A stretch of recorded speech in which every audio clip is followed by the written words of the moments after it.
How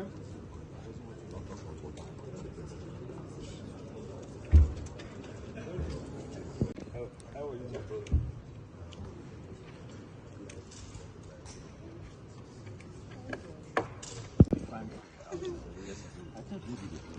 That's for my sister.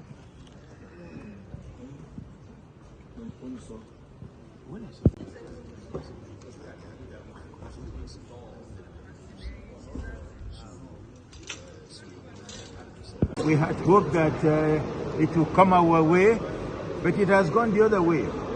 It simply means that we have to go back to the High Court and get done with this quickly.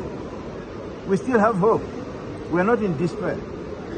By the grace of God, yes. So victory is assured. Yes, we will.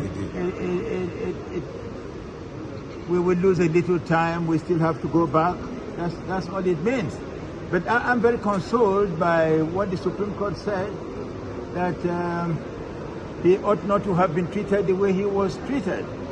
His bail ought not to have been revoked. His home ought to have been invaded. All that is a consolation to us. So we have hope.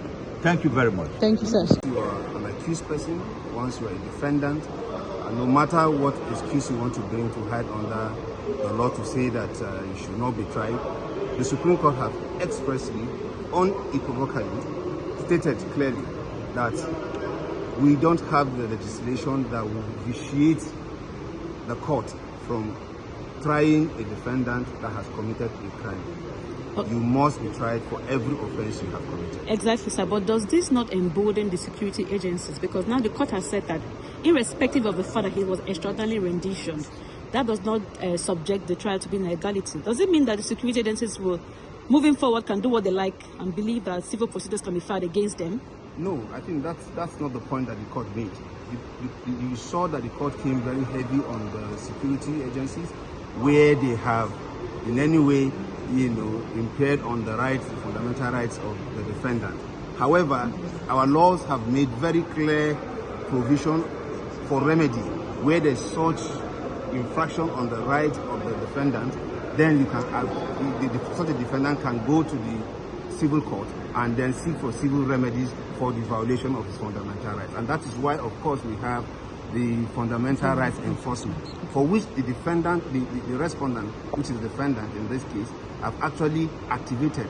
And you are aware that he has gone to the civil court and he has gotten some judgments, which is still subject of appeal, as to whether or not his fundamental rights have actually been infracted or infringed upon. Thank you very much, sir. Was conducted.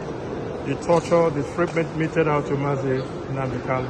It's just a technical matter, just like the counsels of Nnamdi Kanu has stated.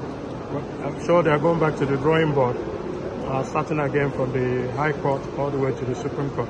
The Supreme Court is sympathetic to the plight of Nnamdi Kanu. And